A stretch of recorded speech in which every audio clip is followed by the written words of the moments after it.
The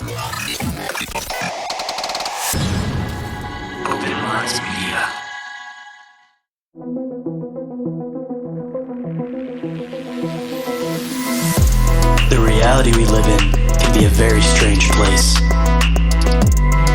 Most of the time, fact being stranger than fiction. How will we ever start to understand this reality we live in unless we question everything? Join me and a guest as we unravel the mysteries of this reality, one topic at a time. This is Inquiries for Reality with Shayn Jones.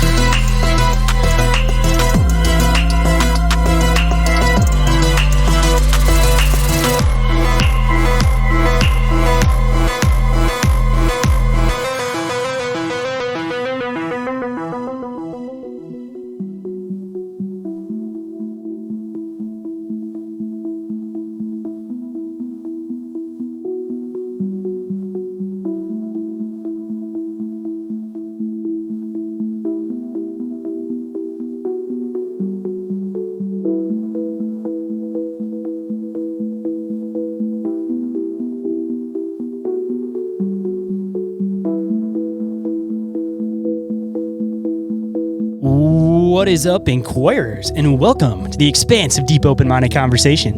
I'm the one they call Shane, as always, and today for you guys, I have an interview that I've been trying to do for a long time, and it seems like with a lot of this biblical-related stuff, there's usually a lot of obstacles that end up popping up in the way, but at the same time, it always feels like stuff falls at the exact spot that it's supposed to.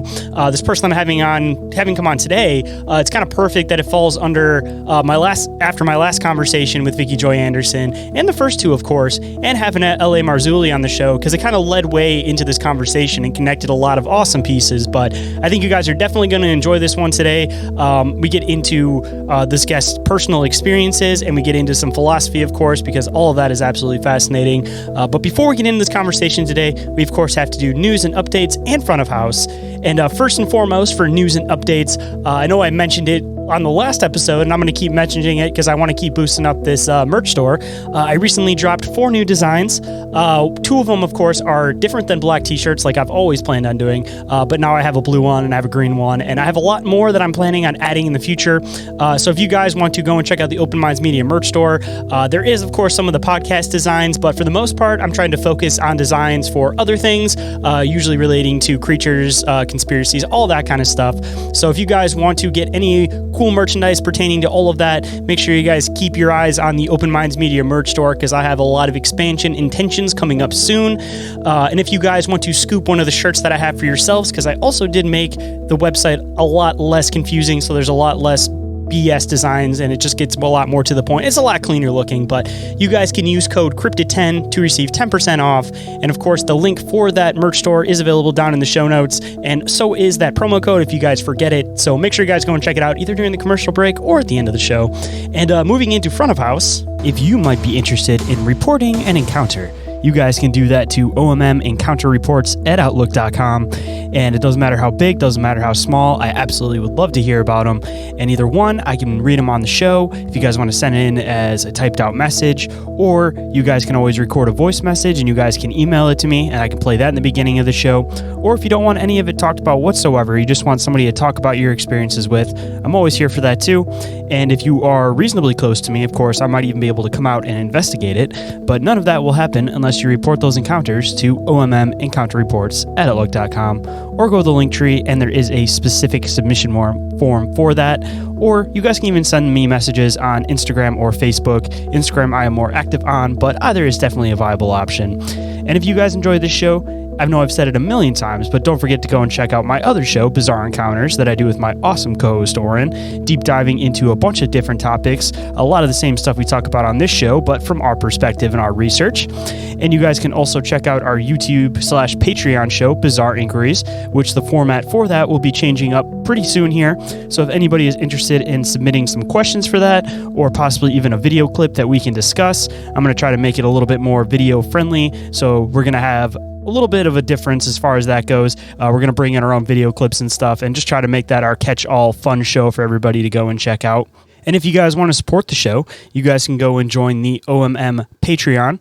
Over there are 3 tiers, a $1 tier, $3 tier, and a $5 tier, all of which come with 7-day free trials, of course, to see if you guys like them. And there is also the sponsorship tier, if you guys are interested in sponsoring the show and getting ads put on the show. And, of course, I already mentioned the merch store in the beginning, but if you guys want to go and check that out, of course, that link for that is down in the show description, and there's going to be a lot of awesome expansion as far as that goes, like I mentioned. And the third way you guys can support the show, and one of the best ways of supporting the show, is through leaving a review on iTunes or Spotify. I see all the numbers go up on Spotify, trying to boost it up on iTunes, so if you guys don't mind typing out a review so that I can read on the show and give you a big shout out, I would more than appreciate it. And if you guys want to stay up to date on the show and on the merch store and on Open Minds Media, you guys can go and follow that stuff on Instagram, Facebook, Discord, YouTube, and TikTok. Instagram, like I mentioned earlier, is the one that I'm the most active on, but any of those are definitely an awesome way to keep up to date on the show. And every single thing that I mentioned is all available in the link tree, which is available down in the show description. And with that, let's get into the show.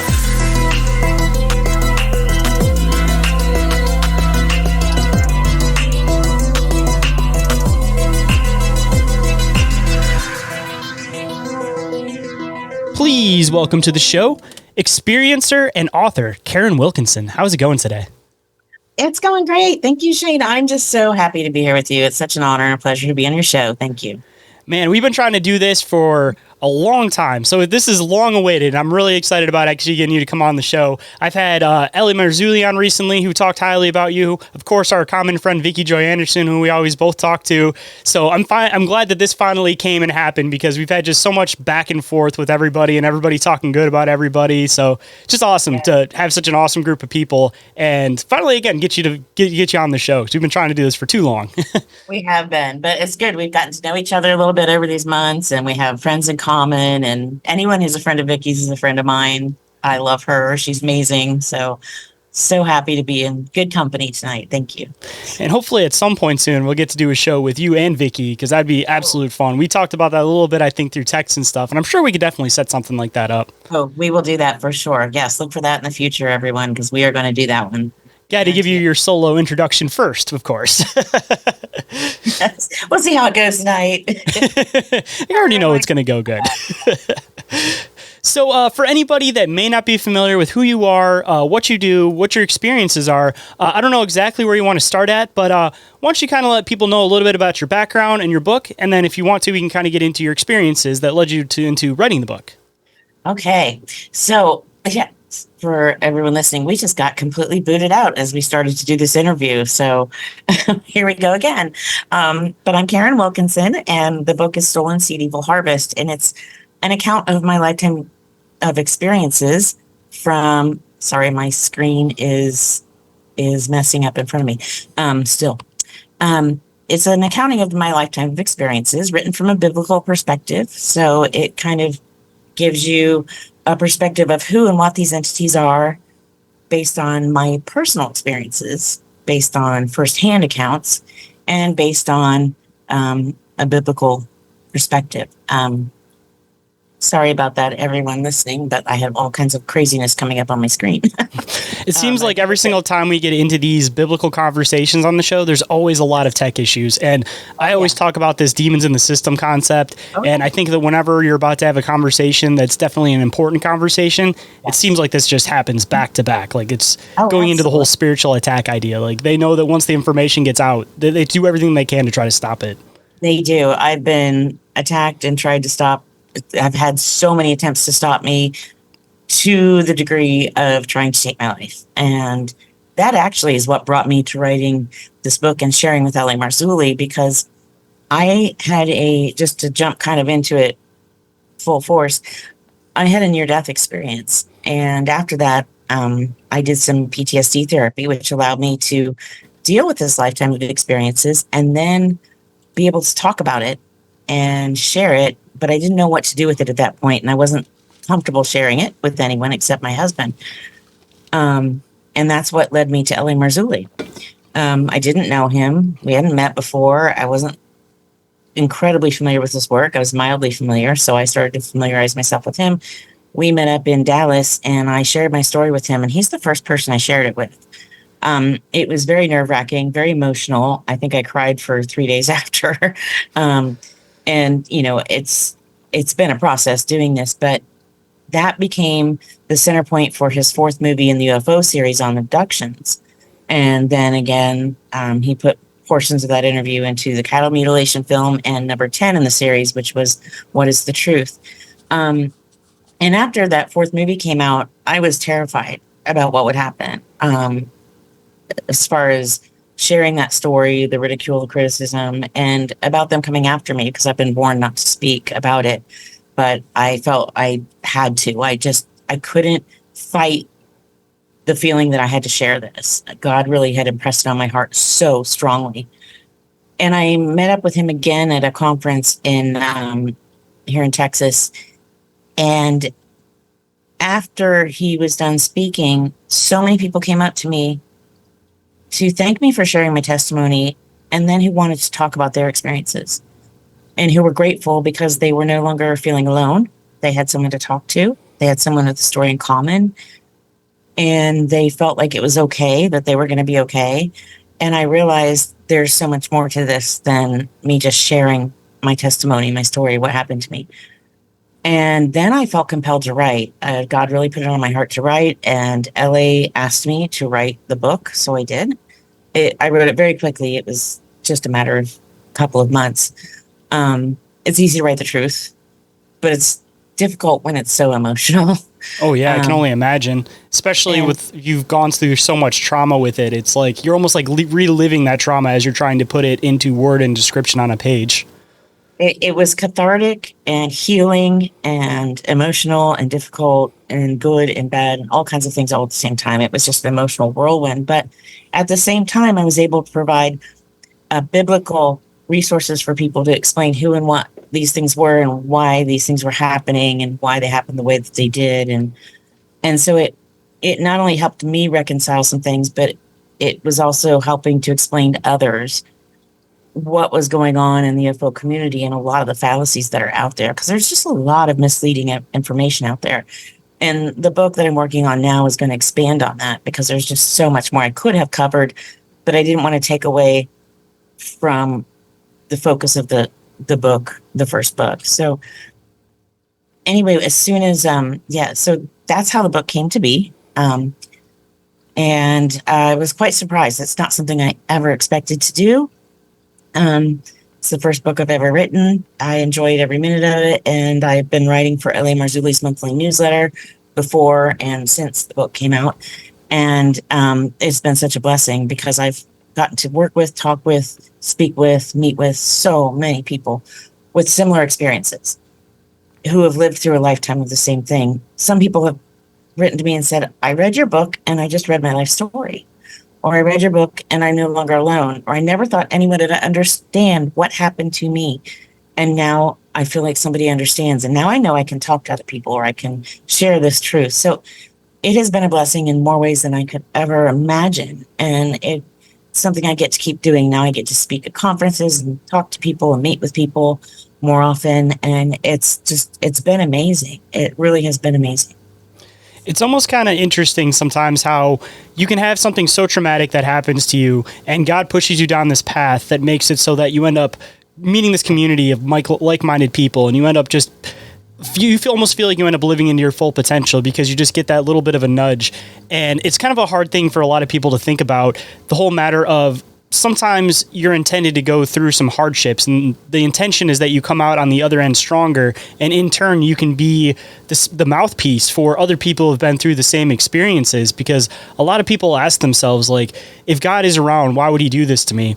And they don't realize that there is an end motive to all the things that happen. And sometimes, again, you have to go through the trauma to bring things to light, because if nobody goes through it, it's just going to remain in the shadows. You need that special person who's going to talk about it. And in turn, like you were saying, you get the reward of this wonderful community of people, a bunch of like-minded people, and you get to do something that you end up enjoying in the end, which I'm sure back in the day when all this stuff was happening, you never thought it would end up leading into something good eventually. And it's just hard for people to see that full spectrum when you're going through something traumatic. And again, by sharing your experiences, it ends up helping way more people than you could ever even imagine. Like, there's so many different faceless people that, talking about these stories helps.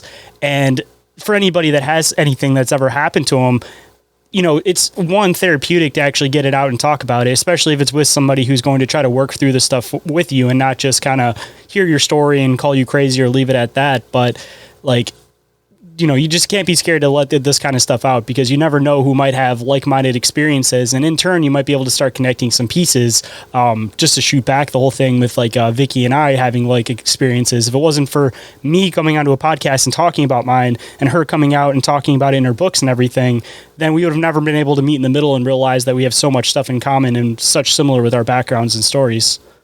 Oh, absolutely. You get to help people. I mean, I get to help people and share with people, but I also get to make it okay to talk about something that has such a negative stigma behind it. When people say, I've been abducted by an alien or UFOs, that's the stuff of comedy sketches or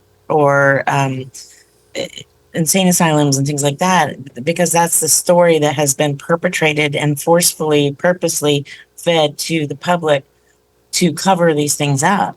And so it has the powers that be, those who are, putting these things out there, are trying to create an atmosphere where you can't talk about this because it keeps it in the shadows and it keeps it secret. And that's just not the case. It's not crazy.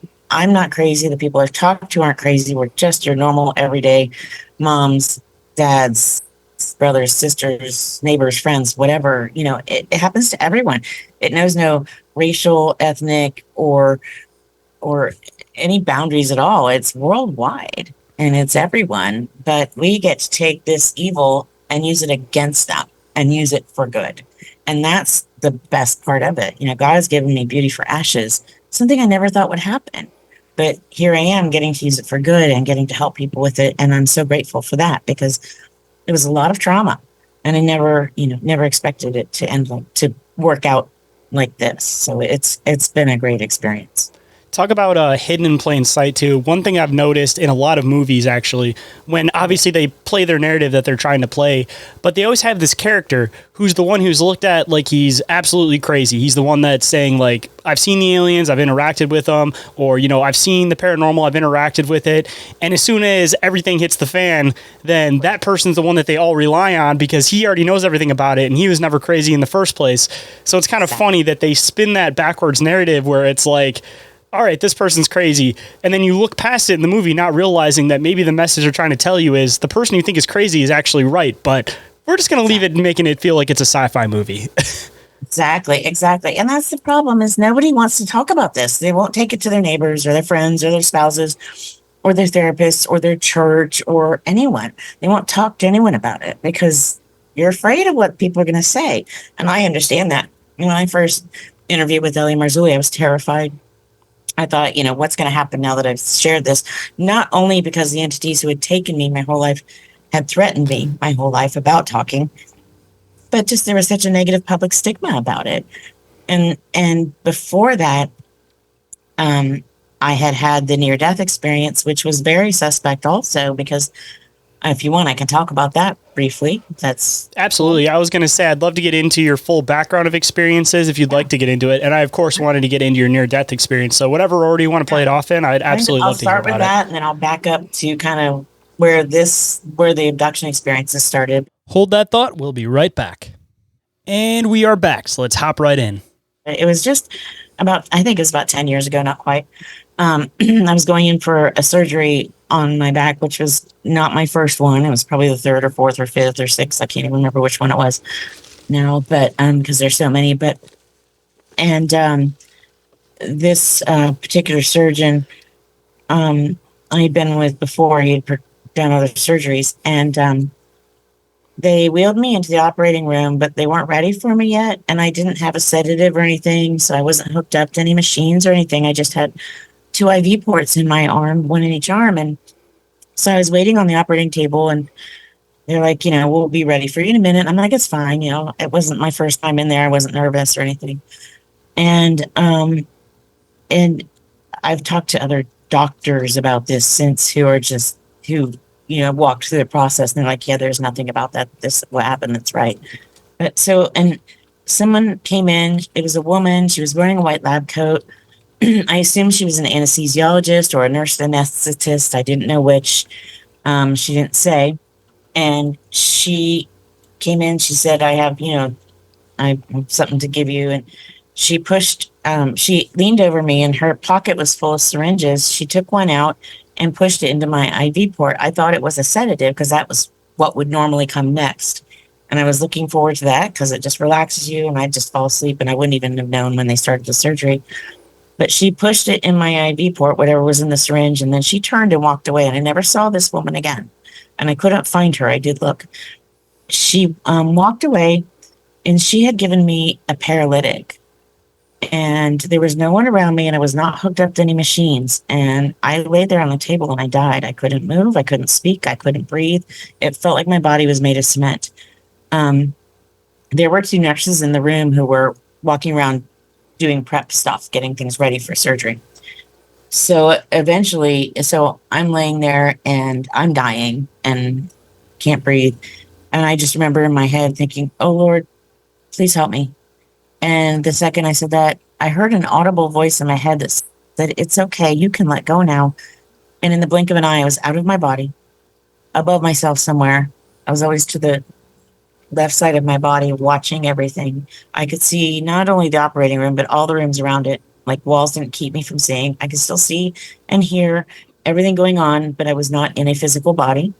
I was still myself. I had my personality, which I found the most interesting of all. I was like, wow, I'm still me. I'm still Karin, not with a name or a body or hair or eye color or, anything, just me. I was still intact. And I felt the most incredible, intense love and peace. It was overwhelming. We had nothing like it. There's no way to even describe it, but it was the most beautiful, overwhelming love and peace I've ever felt. It was just like being wrapped in the warmest blanket on the coldest day and just that sense of just the best feeling in the world. I can't even describe it. And I was watching things happen. I saw the surgeon in the other room getting instrumentation and stuff ready or some, doing things, washing. And then I saw the nurses walking around and one of them looked over at me and said, uh-oh, is she having an allergic reaction? And the other one looked at me and walked over closer to my body and said, I don't think she's breathing. And one of the nurses started panicking. The other one ran to get the doctor. The next thing I know, I see the doctor running in, yelling, bag her, bag her. And they put one of those bag things on my face and tried to revive me. And now the room is starting to fill with people. Now they realize I'm dead. The room's filling with people. Eventually, a male anesthesiologist, I could tell he's a doctor. I couldn't read his name, but he was clearly a doctor, was in there. And because I met him after, and I saw everyone's faces, I could see everyone who was in there working on me. Eventually he puts my neck back and intubates me. And as soon as he puts that metal tube in my mouth, down to put it down my throat, I just remember tasting metal in my mouth and then everything went black and I was back in my body. And the next thing I know, I woke up in the, recovery room and, there were, usually when I wake up in a recovery room, there's a whole bunch of people in there recovering and 2 or 3 nurses taking care of everyone. This time, there were about 6 or 7 people standing around my bed, trying to get me through recovery. I guess every time they'd wake me up, I would be screaming in pain so bad they had to keep putting me back under so I wouldn't have a stroke or a heart attack, which I did have a stroke during the death experiences. But eventually, about 3.5 hours into that, I remember they woke me up and I'm screaming in pain. The pain was just so intense, and it must have just been the experience of coming back into my physical body that I remember thinking to myself, dear God, please help me. I don't know what to do. And all of a sudden there were these 2 handsome young orderlies at the foot of the bed. And I looked at them and I said, you look like you'd be 2 of my kids, 2 of my boys. I have a lot of kids and they're grown, so, and they were so sweet and they calmed me down and helped me through. And as soon as they showed up, I was fine. I wasn't screaming in pain anymore. I had the pain, but it didn't bother me. So over that next kind of 30 minutes, I was fine and got out of recovery and they wheeled me up to the room. And I'm talking to these young men the whole time. They were just so sweet. And we get to the room and there's a nurse and an orderly on either side of me up by my head. And I'm in ICU, so my husband and my daughter-in-law were allowed to be there to wait for me. And I grabbed their hands and I said, "You have to meet the boys. They remind me of our kids so much. Wait till you meet them." And I looked at the foot of the bed and they were gone. And so I looked at the nurse and the other orderly and I said, "What happened to the boys?" And they're like, "Honey, what boys?" I'm like, "The two orderlies that were at the foot of the bed with me all the way up through the elevator, down the hall. They've been with me the whole time." She said, "Honey, it's just been the two of us." I'm like, "No, I've been talking to them. They were there. I don't know their names. They didn't have name tags on, but they were with me the whole time." She's like, "No, honey, it's just been the two of us. We wondered who you were talking to." I guess they thought I was delirious because I was talking to them the whole way. No one else saw them. They weren't there for anyone else but me. And I think they must have been angels, like good angelic beings. And the reason I like to share this story is for a couple of reasons. One, it shows the difference between a good angelic experience and a bad one, because I had a lifetime of these really negative, bad experiences. And then I had this amazing, beautiful angelic experience in the hospital where they helped me. They showed up. They did what they came to do, which was help me. They didn't interfere with anyone or anything else. And then they were gone. But what they did was amazing. And it was beautiful and incredible. And I searched that hospital for them. I couldn't find them or the anesthesiologist who had given me the paralytic. And no one knew who she was. I described her. I talked about her. No one else knew. Even the nurses who had been in the room didn't remember seeing her. I don't know how it happened, but it did. And she was definitely there.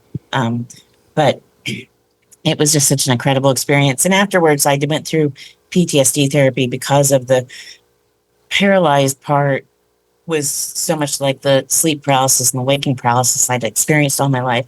That PTSD therapy helped me to deal with this lifetime of abduction experiences.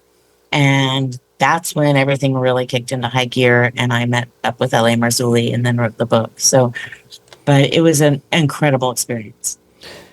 I mean, depending on which way you want to look at it, I was going to ask if you thought that first woman who came in may have been some type of like demonic attack or something like that. But kind of like what we were talking about a little bit earlier about the whole idea that sometimes God puts you through these things in order to make it so that you end up coming out on top.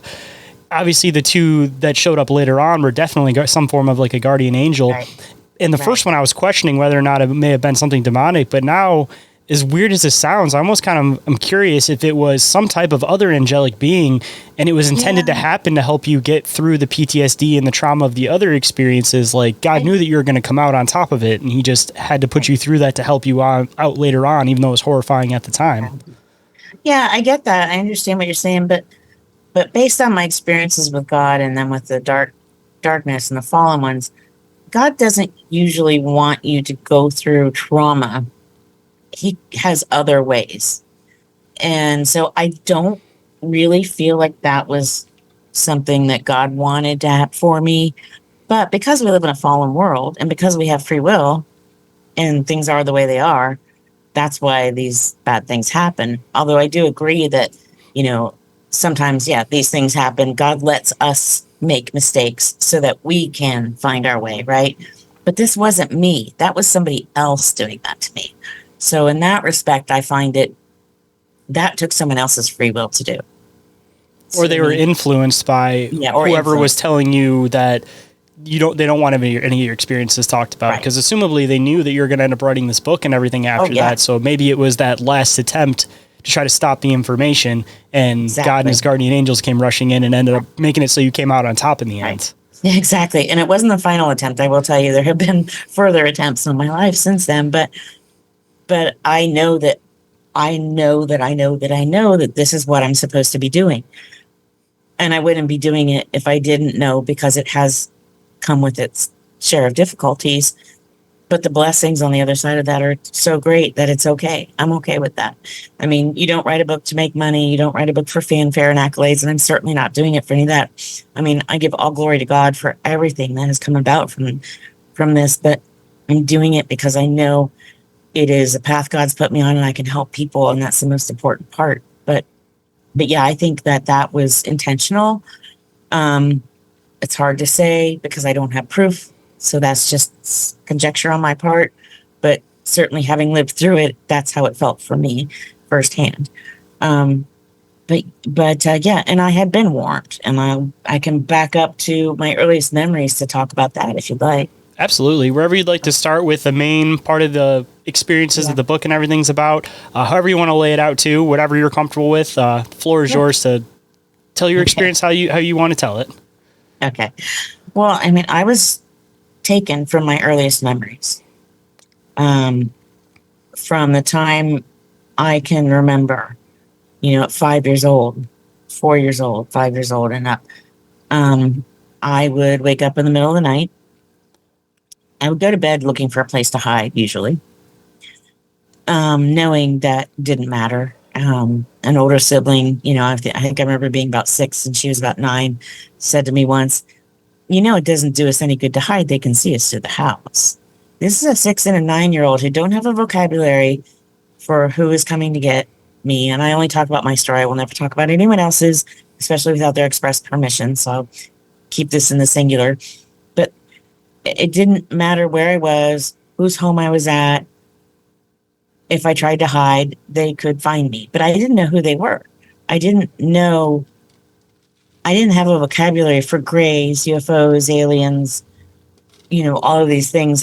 We didn't have the movies and the books and the TV shows and the podcasts. And even if they did exist, and I'm sure there were some at that point, like Chariots of Fire and things like that were already out, I think. I think Chariots of Fire came out in the 60s or the 70s. So, I mean, it was all just hidden information at the time. Yeah, right. But that didn't necessarily talk too much about that from what I remember. But it wasn't available to me at 5 or 6 years old, right? So I didn't have things like that available, but I do have the book out there somewhere. I'll have to look at it. But 1969. Sorry, I had it on the shelf. I just want to confirm it. Yeah, 1969. I would have been, 3 years old when that came out, so it certainly wouldn't have been in my bookshelf with Curious George and all the others. Might have been on my parents' bookshelf. But I don't know. Hold that thought. We'll be right back. And we are back, so let's hop right in. I would wake up in the middle of the night, and I would feel a change in the room. Before I even knew they were there, I could feel them. I would feel an evil presence. I would just feel just a darkness, a heaviness. Sometimes there would be a light in the window or coming from a window down the hall or somewhere. Sometimes I would notice it, sometimes I wouldn't. Sometimes it would get just eerily quiet. Like if we were in the countryside, the crickets and cicadas would just stop. There would be a low hum accompanying this, and it would just get lower and lower and slower and slower throughout the process. I would notice at least two, always at least two, sometimes more, of the typical gray aliens that people talk about. They had the big bulbous heads and the eyes that didn't move. It just like a big black screen, but the almond-shaped eyes. They had really skinny necks and arms and legs. They were probably about 4 feet tall. And some of them didn't smell very good. Some didn't have a smell at all, but some smelled like a cross between sulfur and dead animal and urine and feces, kind of, just some had a smell, some didn't. The whole decaying flesh smell, one thing that I've always been kind of curious about is if these things aren't necessarily conscious, but rather some type of organic drone or something like that, or biological drone. So, I mean, that kind of fits in with that maybe they do decay if it's not technically live flesh after a certain amount of time. I wrote about that in the book. I've written more extensively about that for L.A. Marzulli's newsletter, and I'll write more about that in the next book. But I believe that these are basically an avatar, a biologically created entity. So, we can create skin in a lab. They did not. The way that they're presented, their mouths didn't open. They didn't have discernible ears. Their eyes didn't move. Their bodies were so skinny, I can't imagine where an organs would go. They didn't have any discernible male or female parts. They seemed to be just a biologically created avatar, created to house something else. They could possibly be AI or another entity. I personally believe they were created to house demons. People get demons and demonic mixed up all the time. There's a lot of confusion in that area. And again, that's something I write a lot about and will write more about. But demons are what we know from many of the extra canonical, non-canonical texts like Jasher and Enoch, for two that people are most familiar with, the Book of Giants, things like that. They are the disembodied spirits of the Nephilim. We know from Genesis 6 that Nephilim are the progeny of the fallen angelic beings, the Bnei HaElohim, the sons of God, who decided to fall to leave their first estate, which is in the book of Job, I believe. I don't have all my biblical references in front of me, and I'm not always the best at remembering all the verses, but who left their first estate and then found human women and took of them wives of all whom they chose, with plural wives. So they fell from their first estate. We know from, I could name off just dozens of biblical verses that show that angelic beings, sons of God, have a physical form, that they are similar to us and that they have a corporeal form. It's not to say they can't change in and out of that form, but they clearly have a corporeal form. They come and they eat food. They come and they, touch people. They talk with people. They walk with people. They wear clothing. They do all the things that humans do. They have their own food. They eat their own food. They eat our food, that, kind of thing. But when it says in Genesis 6 that they fell and took wives of all they chose, and their offspring were the Nephilim, the mighty men of old, the giants, and so on, the creatures of Greek mythology. I'm sure your audience is very familiar with that, so I won't go down that road too far unless you want me to. We've talked about it a bunch of time on the show, but if you have any other connections, you're more than welcome to connect them, because I feel like it's one of those things that you just kind of have to mention here and there just to make sure people are staying on the right pace with it, Right. And people are more and more familiar with the word Nephilim, which I think is wonderful and amazing. It's important, because I had known about this when I first became born again when I was 18 years old. I would have been able to stop this lifetime of abductions, but instead, no one taught me these parts of the Bible. I didn't know what that was. I didn't put it together, the connection between who was taking me, what was happening to me, and the biblical references, and I fell away, and they were able to just keep taking me. So it's something that's really important, because if you don't know the truth, then you don't know what you're fighting against, and you don't know how to defeat it and what tools are at your disposal. So, but the Nephilim, when they were killed, the extra canonical books tell us, especially the Book of Enoch, they were neither human nor angelic. They were neither from above nor below. So their spirits were just left to wander the earth. And those are the demons that we so commonly call them today. And we know from Jesus and the Book of John and other books where he finds the man who's possessed and casts them out. They ask to be put into the pigs because they want to be in a body. They're lower than the angels. Demons are, because they're not fully angelic, just like we are lower than the angels. But they're somewhere between human and angelic. So they're a little higher than us, a little lower than the angels. And so a gray alien meat suit is the perfect place for them. It's a body they can inhabit. They get to do, whatever they're told to do, and get to be in a body. And without a mouth, they can't yell and scream and bite and curse. Without sexual organs, they can't rape. Without a strong body, they can't hurt somebody. So they have to just do what they're told to do. Now, I have a feeling that they get certain rewards for their efforts and their work, but they're torturing and terrifying people. So that has to be rewarding to the demons in itself. I mean, I noticed that they seemed to take pleasure in the fact that I was terrified, especially as a small child. I was a little kid, I was 5 or 6 years old, and I was terrified, and they loved it. You could tell they loved it. They just fed off of it. But at that point, going back to the abduction, there would be a couple of these grays in the room, and they would put me, if I were to yell or scream or anything like that, if there was someone else in the room with me, a sibling, or later in life, a boyfriend, spouse, whatever, they would be put into a state of such deep sleep that I couldn't rouse them. No one in the house would wake up. And then I would also be put into a state of waking paralysis, where I was still wide awake, but I couldn't move, I couldn't yell, I couldn't scream, I couldn't fight, I couldn't do anything. And I would be levitated off of the bed at that point, or wherever I was, couch, bed, whatever I was sleeping on at the time. And that low vibrational hum would continue to get louder and lower and deeper as I would be taken towards a window or a ceiling. And I remember just seeing every detail in the ceilings every detail on the windows, the screens, how some of them were broken or bent or not square, and how there were bugs in the light fixtures or the curls in the wallpaper on the ceiling, or the imperfections in the way the ceiling was painted, or the way that the like spackling and stuff on the ceiling was. I don't know what it's called, but it was just, the things that I remember seeing just up so close, it's right in my face. And I'm like thinking, how am I going through this? But I felt like my body would go into a million bazillion little pieces. It would just go with that vibration and go through a wall or through a ceiling, through a window.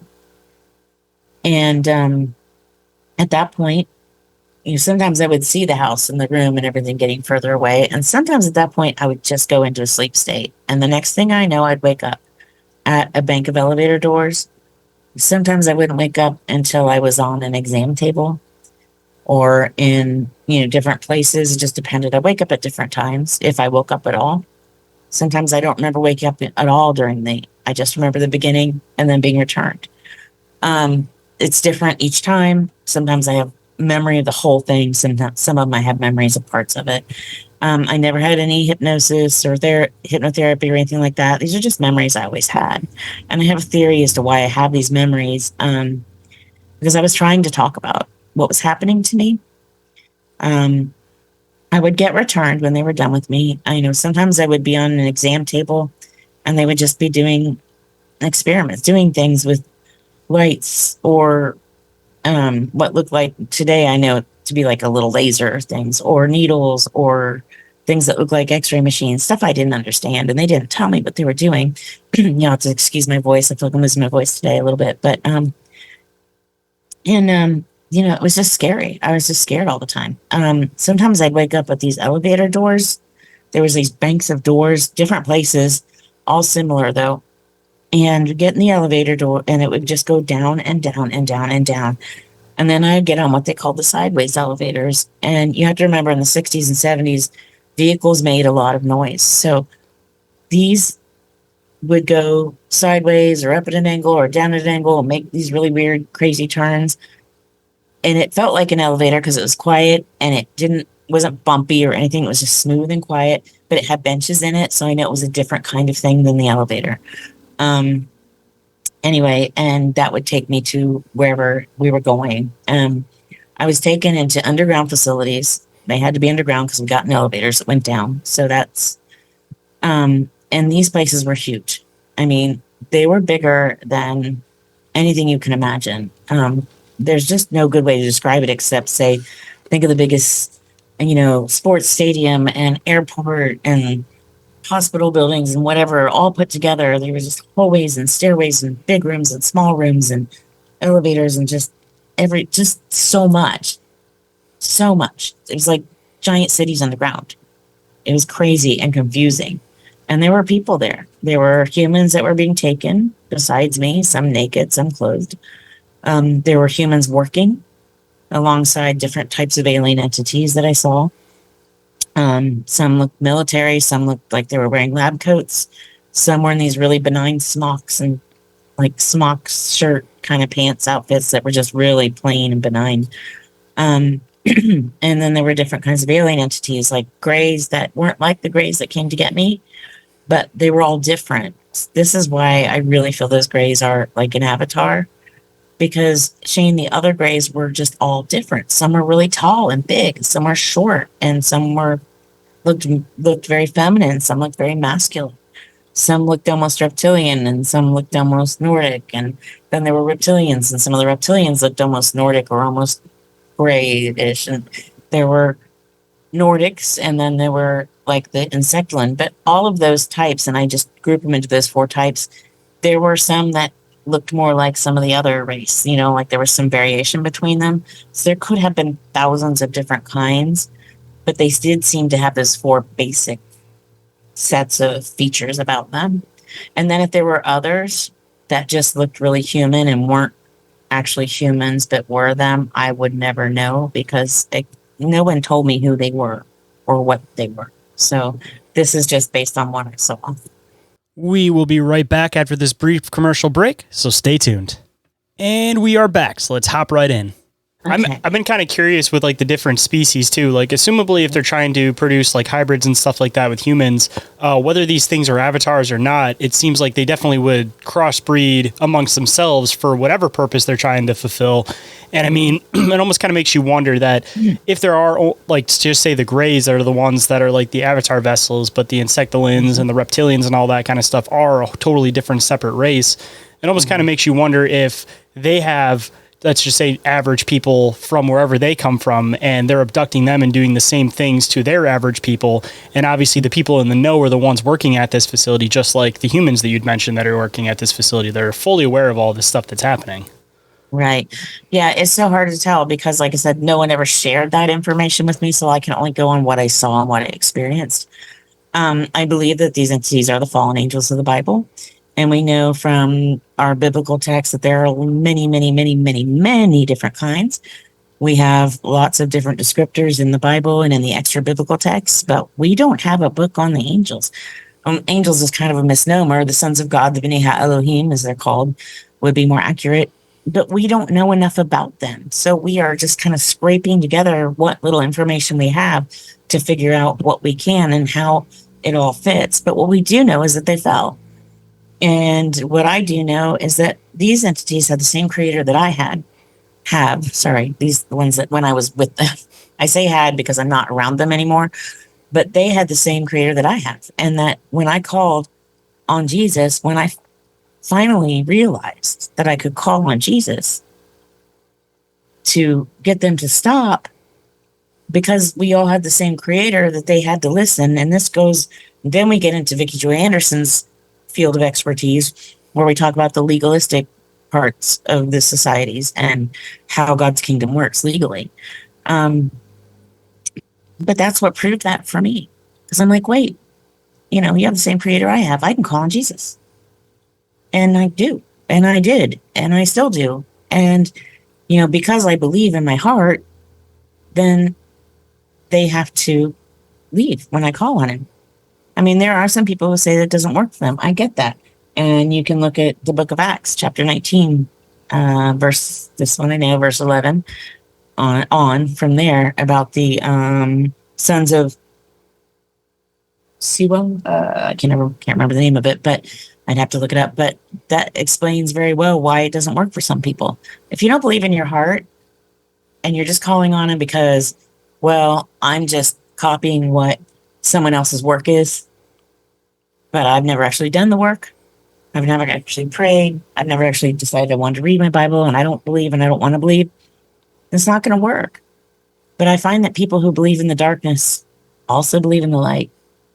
And so that's why you'll find people going, oh yeah, I was messing around with some stuff and I never really thought that would work, but I got scared and I called on Jesus, and you know what? They left. It's like, yeah, that's because the only reason you understand how evil that was is because there's a difference between the evil and the good, and you also believe in the good. But there are people who don't want to believe in any of that, and they're just speaking and they're talking about things and acting like they're experts and acting like they know what they're doing, especially in the fields of ufology and especially in the fields of theology, who have no idea what they're talking about, what they're doing. They're just repeating other people's work mindlessly. And of course it's not going to work for them because they don't have anything in their heart. That's what I was going to say too, is that even the people that say dabble in the demonic, obviously if you believe in the demonic, you believe in the whole idea of God, and that's the whole reason that it's there in the first place. Or if you're in that moment where you're calling out and you want help, you obviously have it in your heart and you still believe, even if you have been dabbling in the dark side, so that help is going to come your way. And kind of going into just another comment I want to make about the different races, these beings too, kind of fitting into like the biblical perspective of things. Obviously, when the fallen angels came down, they didn't just breed with the sons of man. They tried to corrupt nature as a whole too. Oh. So assumably, if they came down and they tried to breed with like reptiles or mix their DNA with reptiles and insects and this and that, this could just be a further on variation of that.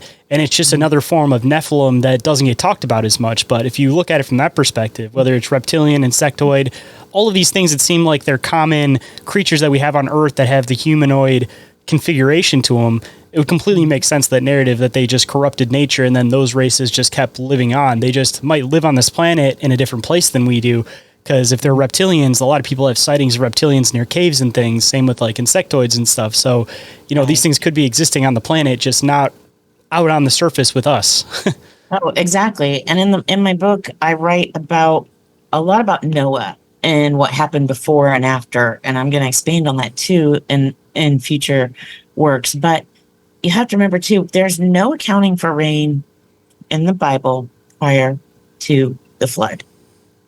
It talks about how the dew in Genesis, I think Genesis 2, like 1 or 2, it talks about how the dew and everything came up from the ground, but there's no accounting for rain. So there's no accounting for how did lakes stay full and oceans and all those things, right? Well, the sun must have been different. The atmosphere must have been different. We didn't have any rain. We didn't have any clouds. We didn't have this, that. So what we have now is very different to what happened pre-Noah. And we know before the flood, when God had Noah, who was perfect in his generation, so his bloodline wasn't corrupt, also get animals after their kind, which meant animals that weren't corrupted either, that were still pure, like a cow that was still really a cow, a horse that was still really a horse, et cetera, and take 7 of some and 2 of some and what have you. So we know that there was a ton of corruption of animals at that point, and that it continued after that, because it says there were giants in the earth in those days and also after that. So we know there was a second incursion. L.A. Marzulli does a great job of explaining that in his book Countermove, how the Nephilim came back after the flood. For anyone who's curious, it's probably the best I've read about that as far as an explanation goes. But so you have to think, if all of this changed because God shut them in the ark, they didn't shut themselves in, he shut them in. The Bible's very clear about that. Then something changed. I think he not only changed the physiology of the humans on the ark, but changed what was happening in the atmosphere. Everything changed. Everything was wiped out and destroyed. And when he started again, I really think he did it in a way that these fallen angels could no longer just walk around during the day on the earth. And this is why, not to coin a Vicki Joy Anderson's book, they only come out at night. Mm-hmm. Because they can, but they can't come out in the sunlight. This is all something different. It's a different atmosphere because it was a way to curtail them from doing this again. And he made genetic changes to us and to everything else so that they weren't able to cohabitate with us as easily. So they were not able to do the same things that they were able to do before, and they've been taking all this time to try to get back to where they were before. How do we mess with the genetics? How do we do this again? And so that's why giants didn't take over the earth again, because they couldn't survive the way they did before. They were not as strong. They were not as capable. They were not as scary. And God had given man the tools through him to defeat them. And his angels were also defeating them. So, but anyway, that I digress. That's a whole nother scenario. But that's why they were taking people like me, because they found DNA they could work with through me, through my family lineage. That's why they continue on with certain family lines. That's why you'll see someone say, my grandmother was taken, my mother was taken, I was taken, my children were taken. Because once they find DNA they can work with, they want to continue working with that, because we don't live as long as they do either. We know their lifespans are much longer. So, but I've digressed a little bit. Would you like me to go back to kind of what happened after I was taken? Yes, absolutely. Okay. Just a couple quick comments I just wanted to make about that real quick. Talking about the whole idea that these things aren't able to live in the same place as us, I find it kind of interesting, the fact that, most people that have experiences with grays or any type of as we call them, extraterrestrials, it seems like it more so comes to underground. And connecting with the Nephilim thing, it seems like the giants are always seen near cave openings. Like the main one that L.A. Marzulli talked about came out of a cave that was in the middle of... Yes. Yeah, like the giant of Kandahar and stuff. So it's like... It just seems like it's all hidden right in front of us, and it's just a matter of connecting all the dots. But it's almost like obvious once you start actually connecting the pieces and actually seeing all of this. Exactly. That's how I feel too. But you have to really look at it, and then it starts to make sense, right? But yeah, I think you're absolutely right, and I think that's why they make the grays as well, because I think the grays are, because they're a biological meat suit, an avatar, if you will, they're not going to be as affected by our atmosphere, or if they get caught in the sunlight. And think about it this way too. If a ship crashes and we know we have crashed craft and we know we have non-human biologics that have been recovered according to our governments, if they get that, all they're going to get is an empty meat suit because that demon's just going to take off. And so no one has to worry about having a fallen angel in prison. Not like they could keep one, but that would certainly cause a lot of issues if there was a dead angel hanging out, you know.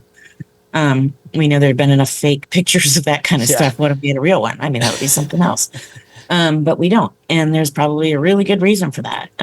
Because I don't think they can be in our atmosphere and our sunlight. I really don't. Because I've never had encounters happen in broad daylight. It's when the sun goes down.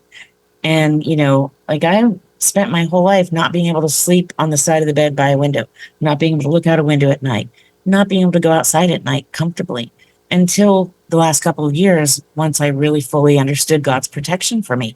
I force myself now when we travel to sleep on the side of the bed by the window because I'm just kind of trying to get myself used to doing that because I just don't do it. I mean, and it's not just me. I have other people I've talked to who said, yeah, for most of my life, I slept with my up against the wall as hard as, sorry about that, y'all, I just hit my microphone, as hard as I could because I knew they'd be coming for me. So I would just squish my body against the wall, you know, by my bed. I mean, it's craziness, but those of us who've been taken, it's so traumatic. It's so incredibly traumatic. And when I would be returned, I would sometimes be returned, my jammies would be inside out or at the foot of the bed or in another room. I'd be terrified. I'd wake, you know, be back in my bed and I would go and sleep underneath my parents' bed for the rest of the night because I was so scared and there was nowhere else for me to go. And I tried to talk. I did try to tell people what was happening to me, but I didn't have vocabulary. I didn't know to say the UFOs, the aliens, grays, UAPs. Those words were not in my vocabulary. It was the little ones that can get me. They smell bad. They're hurting me. They're touching me. They're taking me. And you're saying that, but you're at home, right? So you're not gone. So they're like, okay, you've had a bad dream. Do you know what I mean? They're not able to put, the adults in your life aren't able to put those pieces together. I mean, even the sleep paralysis stuff too. It's like you were saying, it only happens at night. You never hear about people take naps during the day, but you never hear about people experiencing sleep paralysis in the middle of the day taking a nap. And it's usually in the dark waking hours. And, you know, I definitely think that there's a lot connected with that, with the UFO stuff, that a lot of it could potentially be screen memories and stuff. Like Vicky Joy talks about things in the room not necessarily being right and stuff. But even with that kind of stuff, considering that it's like when you're in a quote half dream state, like if you're experiencing stuff like that and you experience it regularly as a kid, like how do you go and tell your parents that? Because they're just going to say, oh, you had a nightmare. Like that's what happened to me the couple of times that I actually tried to talk about it. And I got to a point where I just gave up and just experienced it all myself. And I didn't have anybody to mention anything to. Right. You give up after a while. I mean, how do you describe sleep paralysis or waking paralysis, both of which I had? I'm in bed and I can't move. They won't let me move. Well, that sounds like a nightmare too, right? So what are you talking about? There's no one in the home. There's no one in the room. You know, of course, they didn't have security cameras. We had dogs and stuff, you know, so they had figured no one broke in. What is she talking about? But they knew I was trying to talk. And so one night they took me and they showed me a screen memory. And it sounds like you and your audience are familiar with the screen memory. I always describe it to people as what it is like today to put on a pair of VR goggles. Because it feels real. It sounds real. It looks real. You can't tell. And they showed me my family being marched out in the backyard on the other side of the yard in front of me. They sprayed something on the backs of their necks and said, if you talk, we're going to kill your family. And they showed me what it looked like for my family to be beheaded in front of me. And I was like 6 years old. And I had my first real mental breakdown at like 6 years old. They found me that next week, huddled in the corner of a bathroom stall at school. And I'm just holding on my knees and rocking. I wouldn't come out. And they called my mom and she came and got me and talked me out of the bathroom. And I remember just saying, I don't want them to take me. I don't want them to touch me. They keep taking me. They keep touching me. I don't want it. I don't want it. Like a parrot, you know, just without feeling, without emotion. I was just like, I realized at that point, there was nothing I could do. No one was going to be able to help me. No one was going to understand me. I was all alone, kind of like what you were talking about. And I had to figure out what to do. And, you know, the human brain, God has blessed us with this ability to protect ourselves And that's when I really kind of split. And I don't call it a split personality.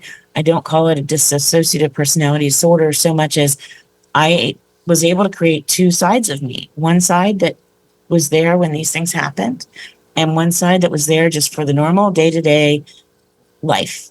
And when bad things were happening to me, whether it was them taking me or even other stuff I didn't like, I could invoke that other side of me. And then the other part of me would just go away, would just not even engage. And I think that's why I remember as much as I do, because then when they would take me, I would just be non-reactive. I didn't react. And when you're non-reactive, they're not going to put you in a sleep state, or they're not going to mess with you, or they're not going to give you screen memories. They're just going to keep working with you because there's nothing there. Because they're really concentrating on what you're thinking and what you're doing, because the communication is mind speak. So you're intentionally focusing thoughts to each other, to them, and them to you. But if I'm just not even there in my head, there's no communication going on. So they're just going about what they're doing. And you're observing and reporting subconsciously in the back of your mind where they're not necessarily watching it. Exactly. I'm taking in every minute of it. And sometimes I would take it in, and sometimes I would decide, nope, not tonight. I'm out. And there were different times in my life, like going through puberty, and different times where it was just so intense, and what they were doing to me was so traumatic that I won't let myself remember all of it. I remember, but I won't bring it all forward. I remember enough to share some of it, but I won't share all of it either, because it's not going to help anyone. I mean, these things are too dark, too ugly, and too traumatic. It's like SRA victims. You know, sometimes you hear people share those stories, and you're like, God, that's unbelievable what they've gone through. It is. And sometimes it's necessary to help people. It's not, necessary for me to share all the gory, ugly, dark details to help people. And I don't, because I think it might hurt more people than it would help, and it might pull forth memories they don't need to have. You don't need to remember everything to heal. And I think that's important. Oh yeah, definitely. It's a matter of like remembering the overall to understand at least what's happening to you, but the little intricate details, it's like you don't want to remember anyways, because again, it's just digging up old trauma. It's like you just got to remember it as a whole. It's almost like the aspect of, I hate to always relate this, but it just seems like the trauma is very similar when somebody's getting like molested as a kid. It's like, it's good that you remember that it happened as a whole so that you can do something about it later on, deal with the trauma, report the person if you needed to, but you don't need to remember every single intricate detail, because at that point it's like you're just rehashing old scars and reliving memories that you don't necessarily need to relive. It's a matter of observing it from a past perspective instead of always putting yourself in that center perspective, which is really hard for a lot of people to do, but I kind of feel like that's where the overcoming starts sometimes, is when you're able to be the bystander and like see the experience happen in your head, but not be in that first person perspective of it happening to you anymore. Exactly. And that's what it was. I was a bystander for a lot of it, and I just kind of watched it happen until there were things where they wanted me to be front and center. And then in those instances, I would have to kind of cognizantly come forward, but I would do it as my protector and not as my, as the other part of me, which was just the kind of normal person. So it's really, it's really interesting, because I've spoken since I've written this book to so many other people who have done and experienced this in the same ways that I have, who have had these same things happen, and who protected themselves in the same way, and who are like, I 100% understand what you're saying. So if you don't understand it, that's good. That means you don't need to. But if you do understand it, then no, you're not alone. And that's okay too. So it's kind of funny how that works. I don't try to explain it too deeply, because either you get it or you don't. If you don't, that's probably a really good thing.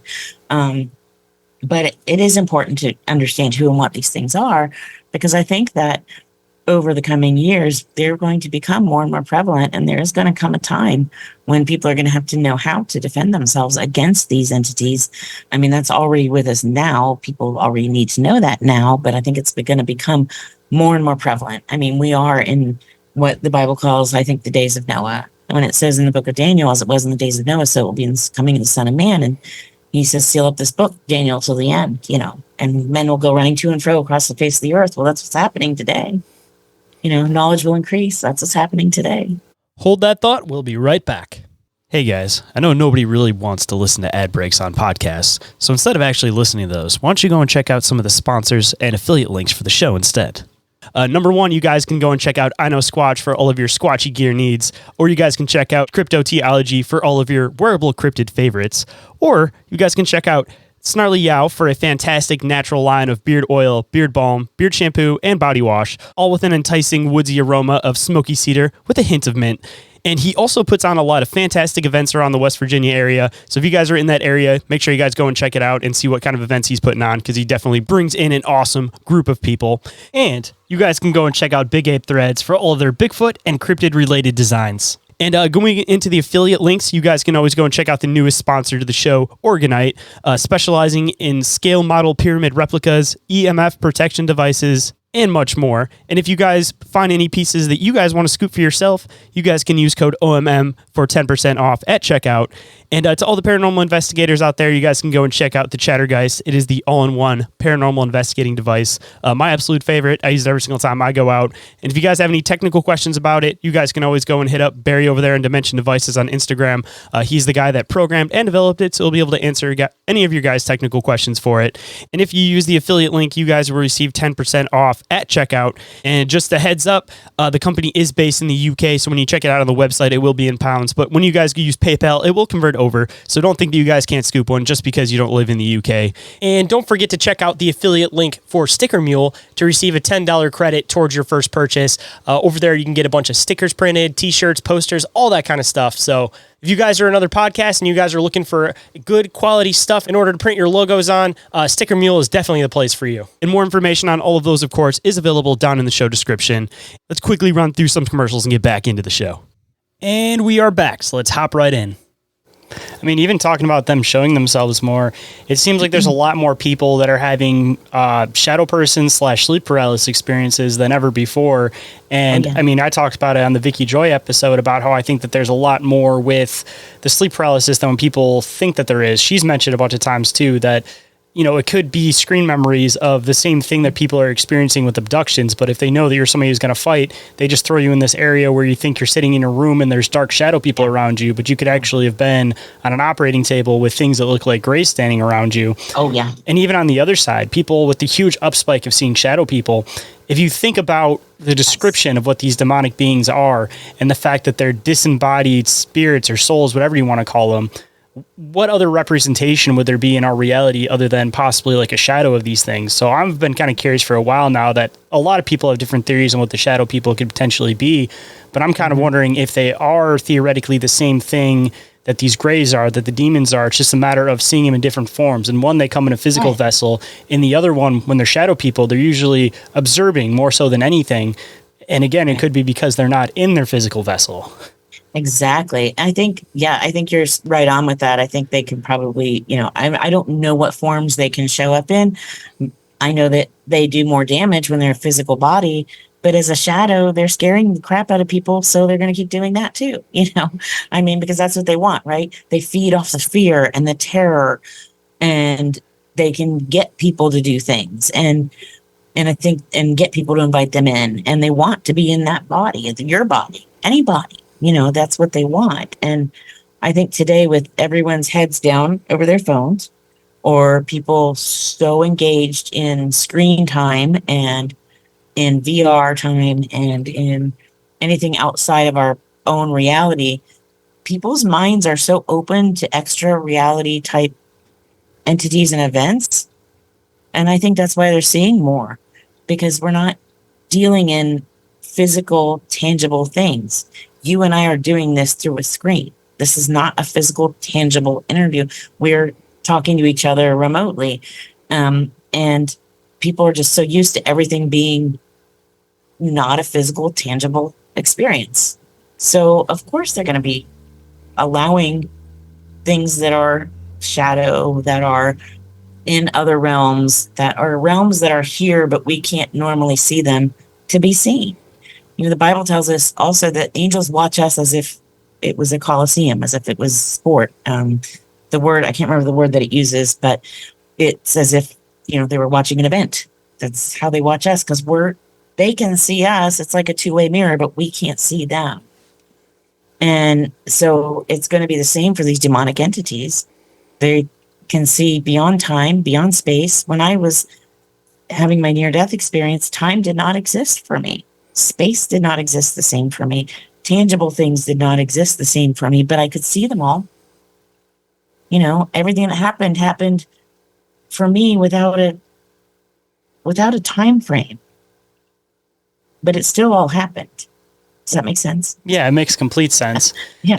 And I mean, even what you're talking about with the screens, actually, I think I was just talking about it, maybe even on the previous episode to this, this whole concept that if we're creating some type of non-physical reality inside of our reality, all these things, the whole demon in the system concept, we could be creating a virtual reality for these things where they can have some of the sensations of it being physical without ever actually being physical. So if we're creating this non-physical reality, if there's things that are non-physical, there's no means why they wouldn't be able to exist within that.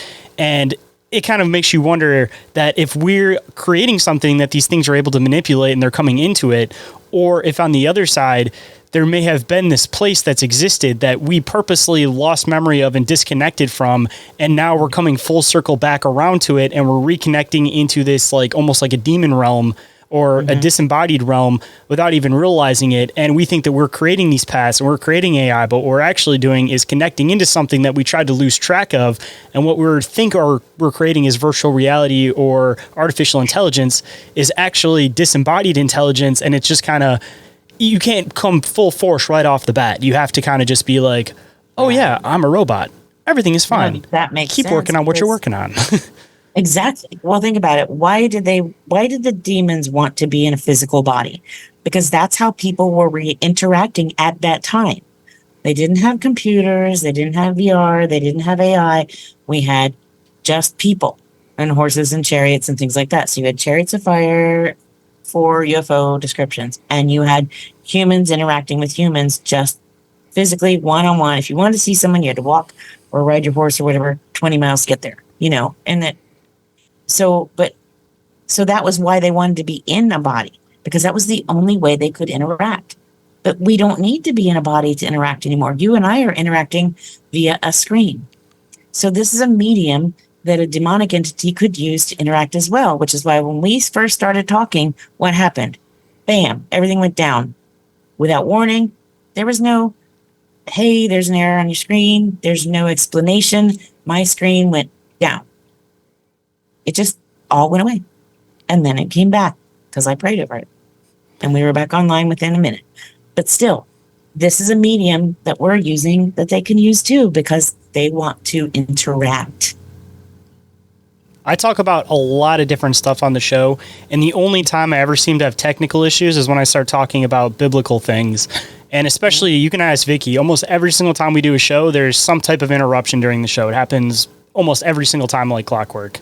Exactly. And I always feel, like that's a good thing. I know when something like that happens that we're over the target, that we're going to cover something good, or we're covering something good, or we're saying something really important, and we'll get into the meat of it, and then something will happen again, And so I'm like, this is good. This means we're upsetting something, and that's good. That's what we want to do. You know why? Because they don't want this out there. Them being the darkness, the fallen ones, whatever, they don't want to be exposed. I mean, it's like the line from the movie, the greatest trick the devil ever played was convincing people he didn't exist. Mm-hmm. I mean, if people don't acknowledge that evil exists, then they can't fight it. Talk about acknowledging it exists too. I mean, just look at modern day celebrities, particularly musicians. It's all over everything, and people still deny it. They've gotten to the point where they can now put it blatantly in your face, and everybody's just like, ha, ha, ha, ha, ha. Like, so funny. Yeah, it's not. And look at the Olympics opening ceremony and all this stuff. You cannot deny this stuff is out there. That was like one of the most disrespectful things I've ever seen in my life when they did the Last Supper. Like, wow. Like, there were sponsors that actually pulled, and props to those sponsors for actually pulling from that, because I know they were Christian-based companies. Yeah. Well, and we have to respect one another and one another's choices to believe differently and feel differently about things. Like, not everyone feels about aliens as I do, non-human alien entities the same way I do. But I respect anyone. I don't disparage anyone else's opinions. I respect anyone who has the guts and the ability to come forward with it. Do I think that there are people who are misled, who have kind of Stockholm syndrome going on? I do, because I was there too once. And I understand what that's like and how you just can't see it any other way. I was in the middle of that for most of my life. I understand it. But I can't say that these are our benevolent space brothers when they're kidnapping little children, mutilating animals, stealing fetuses, stealing ovum from women and sperm from men, and raping people and all this. I mean, if you kidnap your neighbor's kid, you're going to jail. That is not benevolent behavior. And nothing that they're doing is benevolent. And people are like, well, they just have a different way of communicating. It's kind of like us experimenting on animals. I'm like, no, we're an intelligent species capable of intelligent communication. If they would like to communicate with us, they can figure a way to come and sit down with one of our people. If they want to sit down with a leader, sit down with a pop star or somebody who's got some kind of clout and share information. Not that I would think that that would be a smart idea, but I'm just saying, sit down with somebody and talk with somebody and share whatever wonderful, benevolent information you have to share, but that's not what's happening. And I was in the middle of it. I watched it. I heard the screams of the humans and the animals being tortured. I was one of the humans being tortured. I held my hybrid baby in my arms and it did not respond to me. I saw them much later in life and it was terrifying. They were nothing but pure evil. It's not what I wanted. I wanted them to be kind and good. I wanted them. But that wasn't the case. And I think that's a conversation for another day because I know we're probably coming up on the end of our time. So I won't go down that road right now. But, I can't find anything redeeming about these entities. They say that the devil's biggest tool is misdirection. So theoretically, if you were doing awful things to people and you're trying to completely throw misdirection in, you would have to pick some particular people that you gave a good experience to so that there would be too much delusion within the phenomenon. Like if five people had a bad experience, one had a good experience, that one good experience is going to make people kind of question things. So it just kind of fits into the devil's work of misdirection. It's funny you should say that because that's what I wrote about last month in L.A. Marzulli's newsletter. I'm like, one of these beings could show up on the street with white flowing robes and look like a beautiful angelic creature from what people write about, which has nothing to do with angels, and show up right when a horrible accident happened and heal all the people who got hurt and share a little bit of a couple of Bible verses or something maybe. And everyone would think, oh, well, this is one of God's angels. We're going to do whatever he says, right? I mean, it would be that easy to convince people to follow them just by doing a few good deeds and looking the part. But the Bible tells us Satan comes as an angel of light. And I always tell people, don't go calling on these things. Don't do the CE5 stuff. Don't go sitting out in the desert summoning UFOs. You do not know what you will get. I've had good experiences that I talked about, and I've had really, really, really bad ones. And when you think about what happens when someone gets murdered or raped or robbed or carjacked. Think about how pedophiles infiltrate schools and churches and businesses. They don't walk in with a T-shirt that says, "Hey, I'm a carjacker. Hey, I'm a pedophile, a murderer, a rapist, a serial killer." That's not how it works. They work their way in and they con everyone with smooth words and they want to be the last person you'd point the finger at. Exactly. They're the person you trust the most. Everyone says this. That's why there are thousands and thousands of hours of TV shows dedicated to, I had no idea that this murderer was living next door, or that my boyfriend was a serial killer, or, I never expected it. I would never have known in a million years all those bodies were buried in his basement. Yeah, that's exactly the point. It is never, they're never just necessarily, I can't say never, but it's not going to be right out there in your face. It's going to be subtle and disguised. And that's why it's so dangerous, because it's going to say, I'm your spirit guide. I'm here to help you and I'm going to heal you now. But it's like Vicky talks about, there's give and take. And eventually what you're going to give is your life, because that's all that's going to be left for you to give. That makes me wonder, with a lot of people that have the experiences where they see the extraterrestrials of light, like such as like the Bledsoe case, not to like throw him under the bus or nothing like that. But, if like you'd mentioned, they come as light, that seems like the perfect way to come. And by healing people think that they're doing good for them in their life because they're coming and they're healing them. But for all you know, you could be entering into some type of a nonverbal contract where now by healing your physical vessel, now your soul is theirs after your physical vessel doesn't work anymore. So a lot of these people are being healed by these things. It may not be as it seems because it's the usual like jinn or devil's trick that, you make a deal and you have to be very precise on the way that you make the deal. Otherwise, they'll take any little aspect that they can to twist and contort it. So you could say, I want to have the best health out of anybody. And in turn, they go, okay, you can have the best health out of anybody in this life. And after that, that's the end of it. Your soul is now mine.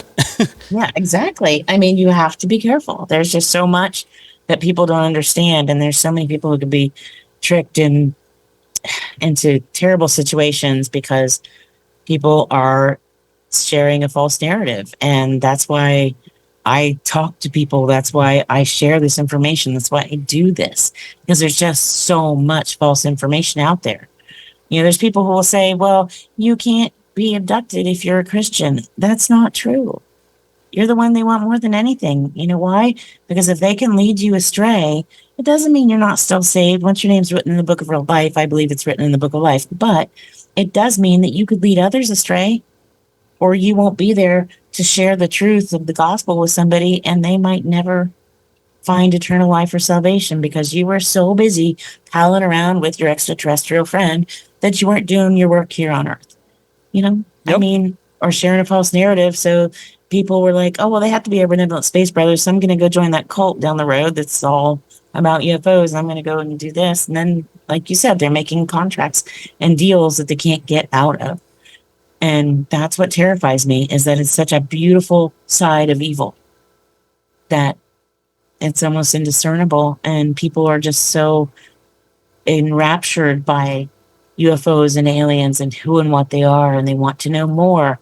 And I understand that curiosity, but you have to approach it with a lot of caution, and you have to make sure that you're listening to a lot of different sources and getting to the truth. You don't have to take my word for it, and you don't have to, I can't make you believe my experiences in my past, but what I can do is tell you, don't just take one person's word for it. Listen, do your own research, do your own work, and does it give all the glory to God? If they don't, if it doesn't, then it's probably not legitimate. So once you put that target on your back, it's hard to get off. So be fully aware of what you're getting yourself into. Exactly. I agree, 100%. We will be right back after this brief commercial break, so stay tuned. And we are back, so let's hop right in. And I know that there's a lot more that we can definitely get into, so we'll definitely have to come back for a part 2. But I know that you said that you only had a certain amount of time just because of all of your stuff that you're dealing with and everything. But before we wrap everything up, I always like to try to leave stuff on somewhat of a high note with some words of wisdom. So if there was any words of wisdom that you might want to bestow on the listeners, what might it be? Wow, I think I kind of almost just did that. But yeah, it would just be, honestly, really vet things out. Be careful who you listen to. You don't have to believe me, but don't also believe the first person you hear. Take your time, research things out, and make sure you're really pray. If you're a praying person, then pray about it. If you're not, give it a try. It's awesome. I love it. I do it every day, many times a day, all day. But yeah, just my words of wisdom other than that are: enjoy life, enjoy every minute, enjoy every day. Enjoy the people in your life. Take the time to tell the people in your life how much you love them and care about them and appreciate them, because we never know how long we're going to be here. And it's important to just let people know how much you love and appreciate them. Ain't that the truth? I know that I've said it a million times on the show that I think that part of the meaning of life is experience. And if you're not letting yourself experience full love, family, all of that, then you're missing out on a lot of the most important experiences in life. And As far as the first words of wisdom that you mentioned too, I always tell people on the show, don't listen to one particular person. some of the best information you get is when you listen to a multitude of people and then you take all the common pieces between all of them and then kind of go from there. So do your own research, create your own thoughts, and just know the background and start trying to connect dots yourself. Because if you have people always connecting dots for you, you're always going to get led astray. If you start connecting the dots yourself, then you're leading your way down your own path, and that's the path you're supposed to be on. Exactly. I agree with that 100%. 100%. Yes. And if anybody wanted to get a copy of your book, they possibly want to talk to you about some of their experiences, or they just want to get in contact with you in general, where might people find your book, and where might people be able to come and contact you? That is a great question. I love when people reach out to me. You can reach out to me through my website, which is KarinWilkinsonAuthor.com, and you'll have all the links for the show. There's a contact page on there that goes straight to my email, so reach out to me that way. Sometimes it takes me a while to get back to you. It depends on my travel schedule and how many I have stacked up, but I do read everyone. If you wants me to get back to you and it's something I will. If you have reached out and haven't heard from me, I have had a few of those come through. Send it again. That just means something didn't go through, which happens all the time. Technology is not perfect, so I apologize if you tried to get a hold of me and you haven't. I don't recommend. I am on social media on Facebook and Instagram. You can find me as a blue check mark. You can send me a message that way. It's not the best way to get a hold of me because I get so many spam messages in there that I try to wade through them, but I highly just recommend going through my website. And my social media will have links to my website and also links to where to buy the book. It is exclusively at lamarzulli.com. That's LAMARZULLI.com, or wherever we are. We tend to follow around wherever L.A. Marzulli is. You can usually find me and or Vicki Joy Anderson there as well. We love meeting people, signing books, just talking to people in person is amazing. So look for that too. If you go to the events page on L.A. Marzulli's website, we're usually at those events. Right now, we kind of have a weird break, but I will be in Branson, Missouri in the beginning of December for the Prophecy Watchers Conference. But I don't know if there's anything in between now and then. We've just gone through like 5 or 6 in a row, so I think we're getting a little break right now, which is nice. We need it. Oh, yeah, definitely. Especially with that much traveling. Traveling's fun, but when you do too much traveling, it stops being fun. It's been nonstop. Yeah, it has been nonstop. We just got back from Ohio. That was a 2-day drive. I'm so happy to be home. Well, next time you come up to Ohio, you'll have to let me know because I live in Michigan, so I'm only a couple hours north of Ohio, so maybe we can meet up in the middle sometime. Oh, yeah, let's find a conference nearby, the both of us, and we'll just meet in the middle. Sounds good. Oh, yeah. And, of course, I will include all of your links down in the show description so everybody can find everything quick and easy. And I really appreciate you making the time to come on today. Glad we finally made this work. And after doing this one, we'll definitely have to do a part 2. And we'll have to do something with Vicki, of course, at some point, too. Oh, definitely. Yeah, she's amazing. And you can also find her book. They only come out at night in the same place you can find mine. So if you find one, you'll find the other. So. And you might as well read both because you'd be surprised how much actually probably connects in the middle.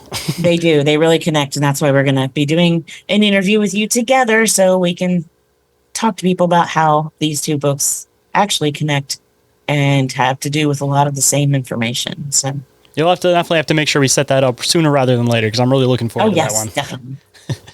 If anyone is interested in being a guest on the show, sharing your experiences or some of your research, having me as a guest on your show possibly, or getting a hold of me for any reason whatsoever, you guys can do so through email, which is inquiriesofourrealitypodcast@outlook.com, or through social media, Instagram or Facebook, or you guys can get a hold of me through the submission forms, which are available on the Linktree. And every single thing that I've mentioned today on the show is all available in the Linktree, which is available down in the show description. And with that, hope you guys enjoyed the conversation, and I'll catch you on the next one. Have a good night, everybody.